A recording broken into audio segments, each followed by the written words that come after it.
সবাই কোথায় আর আমরা কোথায়? শুরু হয়ে গেছে রোমাঞ্চকর ফুটবল আসর। খেলাধুলা এখন মাঠের মধ্যে সীমাবদ্ধ নয়, এটা বিজ্ঞান, পারফরমেন্স অ্যান্ড গবেষণা এক আধুনিক জগৎ। আমরা স্বপ্ন দেখি আমাদের দেশকে নিয়ে লাল সবুজের পতাকা উড়বে দিক দিগন্তে। শারীরিক শিক্ষা এবং ক্রীড়াবিজ্ঞান কিভাবে বহির্বিশ্বের খেলাধুলার উন্নতির জন্য কাজ করে, আজকে আমরা জানবো সেই সম্পর্কে। স্পোর্টস ইংলিশ থেকে আমাদের মাঝে আছেন সম্মানিত অতিথি। আমরা সরাসরি চলে যাচ্ছি তার কাছে। ধন্যবাদ আপনাকে। স্বাগতম আপনাকে স্পোর্টস ইংলিশে। স্পোর্টস ইনক্রিজে আমন্ত্রণ করার জন্য আপনাকে ধন্যবাদ। শারীরিক শিক্ষা এবং ক্রীড়াবিজ্ঞান বলতে আসলে আমরা কি বুঝি? শারীরিক শিক্ষা ও ক্রীড়া বিজ্ঞান তো হিউজ একটা টার্ম। আমরা এখানে বলতে পারি যে শারীরিক শিক্ষা ও ক্রীড়া বিজ্ঞান হলো বিজ্ঞানকে কাজে লাগিয়ে মানুষকে সুস্থ, সবল এবং মানুষের শারীরিক, মানসিক, সামাজিক ও বুদ্ধিমত্তিক যে বিকাশটা সাধন করে সেটাই মূলত শারীরিক শিক্ষা ও ক্রীড়া বিজ্ঞান। আমরা যদি বলতে চাই যে বিজ্ঞানটা আসলে এখানে কিভাবে কাজ করে, বিজ্ঞানটা কাজ করে ধরেন সাপোজ আমরা একটা বল যদি দূরে পাঠাতে চাই, দূরে ছুঁড়ে মারতে চাই, তাহলে এখানে কি হবে যে কত ডিগ্রি অ্যাঙ্গেলে বলটা ছুঁড়ে মারলে বলটা অনেক দূরে গিয়ে পড়বে, সেটা মূলত আমাদেরকে বিজ্ঞান জানায়। যেমন আমরা জানি 45 ডিগ্রি অ্যাঙ্গেলে যদি আমরা বল দূরে ছুঁড়ে মারি তাহলে এটা দূরে গিয়ে পড়বে। আরেকটা উদাহরণ আমরা দিতে পারি যে মানুষের দেহের ৩ টা গঠন, সাধারণত এন্ডোমর্ফ, মেসোমর্ফ, একটোমর্ফ ৩ টা গঠন আছে। এখন ৩ টা গঠন কি? একটা হলো পাতলা, একটা হলো মোটা, আর একটা হলো মাঝারি। এখন পাতলা দেহ এটা কোন খেলার জন্য পারফেক্ট? এটা বিজ্ঞান আমাদেরকে জানায়। যেমন হলো লং রান ৫,০০০ মিটার, ১০,০০০ মিটার এবং ম্যারাথন রানের ক্ষেত্রে যাদের শরীরের গঠন হলো পাতলা তারা এটা ভালো করতে পারবে। আবার মাঝারি দেহ যারা, তারা ফুটবল, ক্রিকেট, বাস্কেটবল, হ্যান্ডবল সব ধরনের খেলার জন্য তারা আসলে উপযোগী। আবার যদি আপনি হলো চলে যান মোটা দেহ, তাহলে দেখা যাচ্ছে তারা হলো ভার উত্তোলন, হ্যামার এই খেলাগুলো তাদের জন্য পারফেক্ট।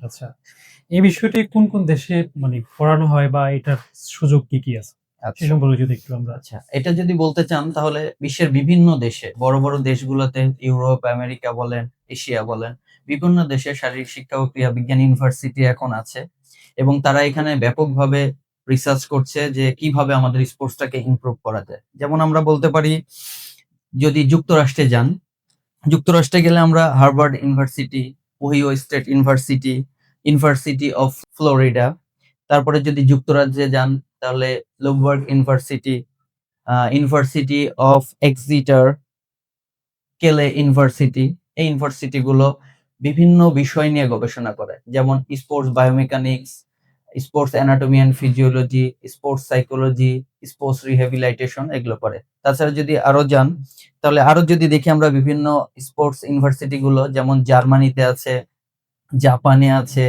চীনে আছে এবং হলো ভারতে আছে। বর্তমানে বাংলাদেশেও এই ইউনিভার্সিটি গুলো আছে। এখানেও ফিজিক্যাল এডুকেশন অ্যান্ড স্পোর্টস সায়েন্সের বিভিন্ন ইউনিভার্সিটি আছে এবং তারা স্পোর্টস এর এই বিভিন্ন সেক্টর নিয়ে কাজ করে এবং হলো স্পোর্টসকে কিভাবে বহির্বিশ্বে এবং হলো দাপটের সাথে লড়াই করা যায় সেই বিষয়গুলো নিয়ে এখানে ভালো করে রিসার্চ করা হয় এবং প্লেয়ারদেরকে দক্ষ হিসেবে তৈরি করা হয়। আচ্ছা, যদি আমরা জানতে চাই যে ওই বিশ্ববিদ্যালয়গুলোতে মানে কি কি বিষয়ে ওখানে রিসার্চ করা হয় বা আচ্ছা, মানে পড়ানো হয়, হ্যাঁ, সেটা যদি আমরা। খুব চমৎকার একটা প্রশ্ন। আসলে এটা খুবই গুরুত্বপূর্ণ। যে আসলে অনেকেই হয়তো এই বিষয় সম্পর্কে অবগত না। কিন্তু এটা এমন কিছু সাবজেক্ট নিয়ে গুছানো হয়েছে এই সাবজেক্টটাতে যা একটা মানুষের সব ধরনের স্তরটাকে ডেভেলপ করতে সহায়তা করে। যেমন এখানে স্পোর্টস বায়োমেকানিক্স পড়ানো হয়। তাহলে বায়োমেকানিক্স জিনিসটা কি?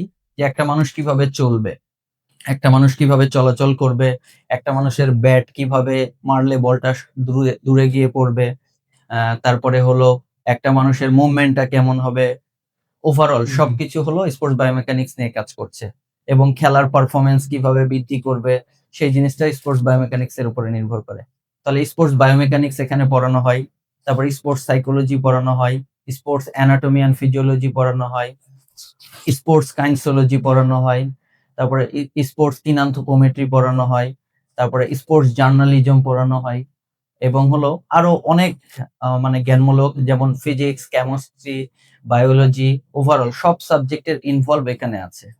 এই সাবজেক্ট গুলো আসলে একটা প্লেয়ারকে মানে দৃঢ়তার সাথে গড়ে তোলার জন্য এবং বিজ্ঞান ভিত্তিক, বিজ্ঞান রিলেটেড এবং একটা প্লেয়ারকে সুন্দরভাবে যেন একটা প্লেয়ার তার পারফরমেন্স করতে পারে, এবং স্পোর্টস পারফরমেন্স এটাও একটা গুরুত্বপূর্ণ, এবং হলো রুলস অ্যান্ড রেগুলেশন, এই বিষয়গুলো এখানে পড়ানো হয় যেন প্রত্যেকটা গেমের একদম রুলস নিয়মাবলী যেগুলো ধরা হয় সেগুলো যেন তার আয়ত্তে থাকে। আচ্ছা, আপনি যে বিষয়গুলো নিয়ে বলছেন, এগুলো নিয়ে যদি কেউ পড়াশোনা করতে চায়, আপনি কি মনে করেন এগুলা নিয়ে কি, কি কাজের ক্ষেত্র আছে? আচ্ছা, ধন্যবাদ আপনাকে। বিভিন্ন সেক্টরে আসলে এই সাবজেক্টের কাজ আছে। যেমন আমরা বলতে পারি স্পোর্টস রিহ্যাবিলিটেশন স্পেশালিস্ট হতে পারবে সে, স্পোর্টস বায়োমেকানিক্স স্পেশালিস্ট হতে পারবে। তারপরে অ্যানাটমি অ্যান্ড ফিজিওলজি। ফিজিওলজি তো খুব গুরুত্বপূর্ণ একটা বিষয় স্পোর্টস সেক্টরে। এটা নিয়ে সে কাজ করতে পারবে। স্পোর্টস মার্কেটিং হিসেবে কাজ করতে পারবে। তারপরে স্পোর্টস ম্যানেজার হিসেবে কাজ করতে পারবে। দলীয় কোচ হিসেবে, যেমন হলো বিভিন্ন খেলার দলীয় কোচ হিসেবে। যেমন ক্রিকেট, ফুটবল, হ্যান্ডবল, ভলিবল, বিভিন্ন খেলাধুলার যেই দলগুলা করা হয় সেগুলো নিয়েও কাজ করতে পারবে। এবং দেখা যাচ্ছে স্পোর্টস সাইকোলজি নিয়ে সে কাজ করতে পারবে।